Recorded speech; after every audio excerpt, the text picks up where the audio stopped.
नमस्कार, पुष्पास किचनमध्ये तुमचं स्वागत आहे। आज आपण Christmas special Santa face cake बनवणार आहोत।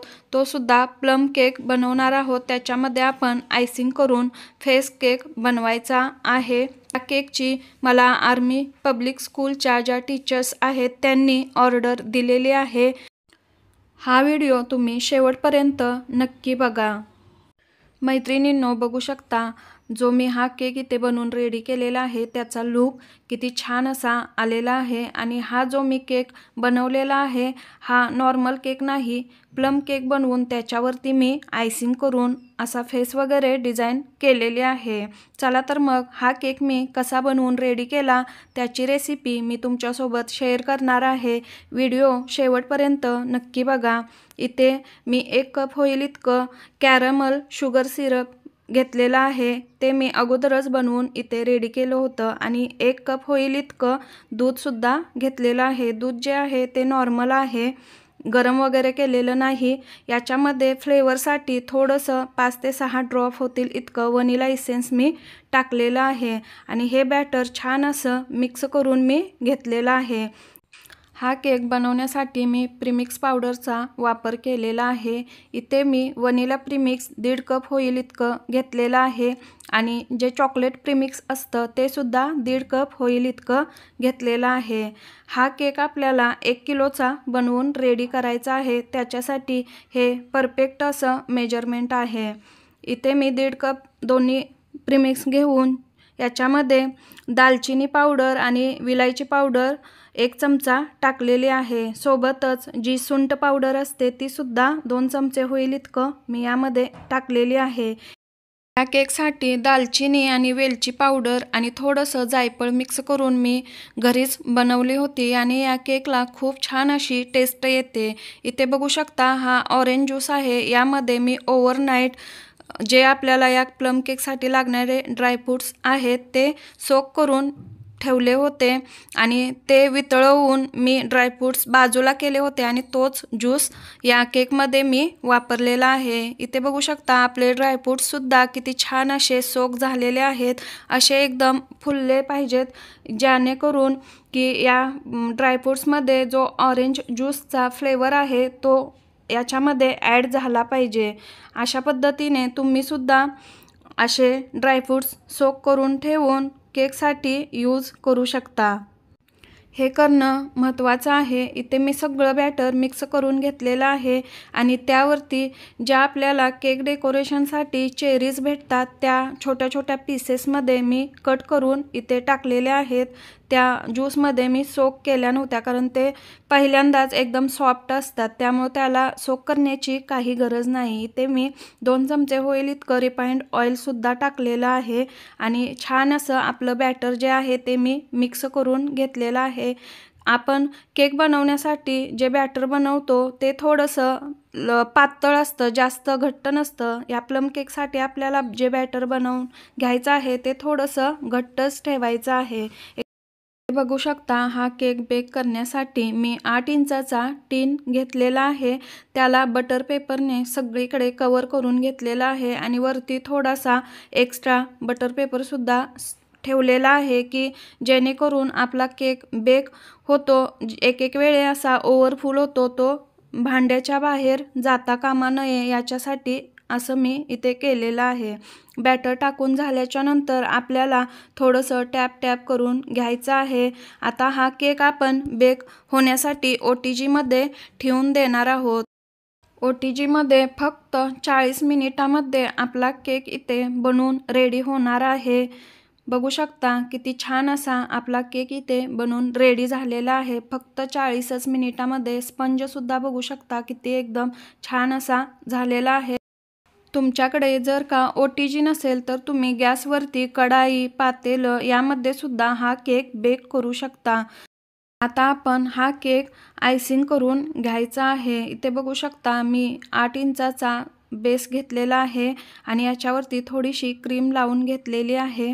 आता आपण हा केक याच्यावरती ठेवून याचं आयसिंग करणार आहोत। बाकीचे जे आपण नॉर्मल केक बनवतो त्याच्या लेयर्स कट करून घ्याव्या लागतात, पण या केकला लेयर्स कट करून घ्यायची काही गरज नाही। हा एकदम ड्रायफ्रूटचा केक असल्याने याला काहीही गरज नाही। इथे मी वरूनच आयसिंग केलेलं आहे। इथे बघू शकता सगळीकडे मी क्रीम स्प्रेड करून घेतलेली आहे। सोबतच आपल्याला साईडने सुद्धा सगळीकडे क्रीम स्प्रेड करून घ्यायचे आहे। याचं आपल्याला अगोदर नॉर्मल क्रम कोटिंग करून घ्यायचं आहे। याच्यावरती नंतर आपण जे आपलं फायनल आयसिंग आहे ते करून घेणार आहोत। आणि थोडा वेळ तुमच्याकडे जर असेल तर एक 10 मिनिटासाठी हा केक फ्रीजमध्ये ठेवून द्यायचा आहे। याने काय होतं, जे आपण फायनल आयसिंग करतो ते एकदम छान असं होतं, क्रीम वगैरे याला व्यवस्थित स्प्रेड होऊन जाते। इथे बघू शकता मी 10 मिनिटे फ्रीजमध्ये थोडासा ठेवून दिला होता केक आणि आता याचं जे फायनल आयसिंग आहे ते मी इथे करून घेणार आहे। पायपिंग बॅगने काय होतं, जी आपली क्रीम आहे ती एक्स्ट्रा केकला लागत नाही आणि पटकन असं होऊन जातं केकचं आयसिंग। पॅलेट नाईफने सुद्धा लावू शकता, पण पायपिंग बॅगच्या वापराने क्रीम जी आहे ती खूप छान अशी स्प्रेड होते आणि एकसारखी सगळीकडे क्रीम लागून जाते। अशा पद्धतीने सगळीकडे आपल्याला क्रीम लावून घ्यायची आहे आणि सोबतच वरती सुद्धा आपल्याला क्रीम सगळीकडे लावून घ्यायची आहे आणि पॅलेट नाईफच्या मदतीने सगळीकडे आपल्याला क्रीम छान अशी स्प्रेड करून घ्यायची आहे। इथे बघू शकता माझी सगळीकडे क्रीम लावून झालेली आहे आणि आता आपण पॅलेट नाईफच्या मदतीने हलक्या हाताने सगळीकडे ही क्रीम स्प्रेड करून घेऊयात। मैत्रिणींनो, चॅनेलवरती जर का नवीन असाल तर चॅनेलला लाईक, शेअर आणि सबस्क्राईब करायला अजिबात विसरू नका आणि तसेच हा व्हिडिओ तुम्हाला कसा वाटला तो कमेंट बॉक्समध्ये कमेंट करून नक्की सांगा आणि व्हिडिओ शेवटपर्यंत नक्की बघा। इथे बघू शकता सगळीकडे आपली क्रीम स्प्रेड करून झालेली आहे। आता आपण स्क्रॅपरच्या मदतीने याला छान असं फायनल फिनिशिंग द्यायचं आहे। स्क्रॅपर नेहमी एका हाताने हलक्या हाताने एकाच जागेवरती धरायचा आहे आणि आपल्याला एका हाताने टर्न टेबल फिरवायचा आहे।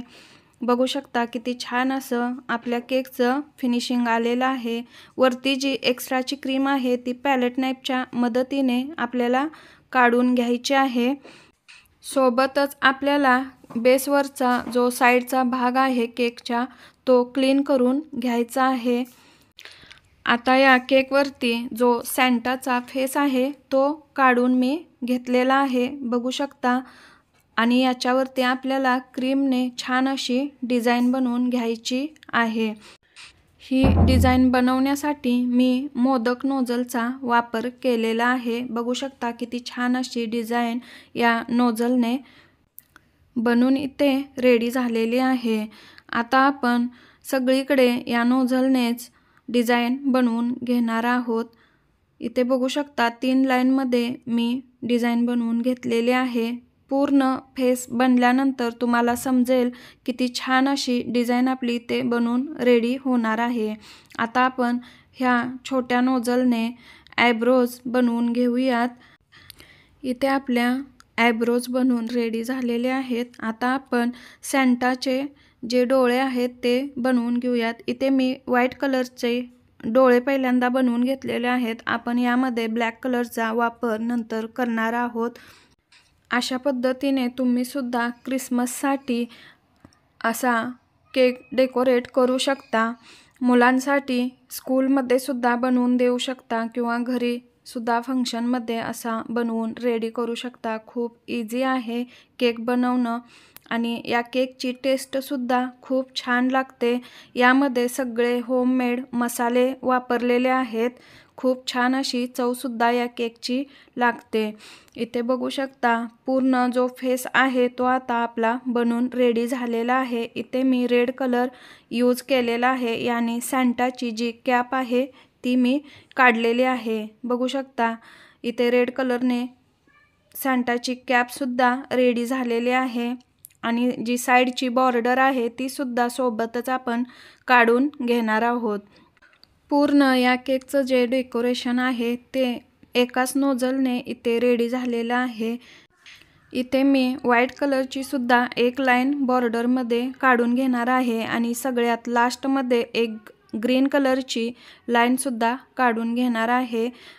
मैत्रिणींनो, हा केक आर्मी स्कूलमधून ऑर्डर केलेला होता आणि या केकची जी कटिंग वगैरे क्रिसमस सेलिब्रेशन त्याचासुद्धा एक छोटासा व्हिडिओ मी तुमच्यासोबत उद्या शेअर करणार आहे. तो सुद्धा तुम्ही नक्की बघायचा आहे. आता बघू शकता इथे आपला जो सॅन्टाचा फेस आहे तो थोडाच बाकी राहिलेला आहे. सगळं इथे आपलं डिझाईन वगैरे बनवून रेडी झालेलं आहे. आता आपण याच्यावरती ग्रीन कलरने जी साईडची राहिलेली बॉर्डर आहे ती कवर करून घ्यायची आहे. बघू शकता आपला केक जो आहे तो पूर्णपणे असा डेकोरेट झालेला आहे. फक्त आता थोडंसंच काम बाकी आहे. इथे मी क्रीम कलरमध्ये थोडीशी क्रीम बनवून घेतली होती आणि त्याने सांटाचं जे नोज आहे ते काढून घेतलेलं आहे आणि पूर्ण रेड कलरमध्ये त्याचे जे लिप्स आहेत ते सुद्धा इथे काढून घेतलेले आहेत. आता आपण डोळ्यांवरती थोडंसं जे चॉकलेट गनाश असतं ते याच्यावरती 2 ड्रॉप होईल इतकं टाकून घ्यायचं आहे. बघू शकता डोळे आपण काढल्यानंतर तर किती छान असा लुक या केकला आलेला आहे. अशा पद्धतीने आपला Santa face Christmas special cake बनवून इथे रेडी झालेला आहे. व्हिडिओ आवडला तर एक छोटीशी कमेंट करून कमेंट बॉक्समध्ये नक्की सांगा. चला तर मग भेटूयात अजून एका नवीन व्हिडिओमध्ये.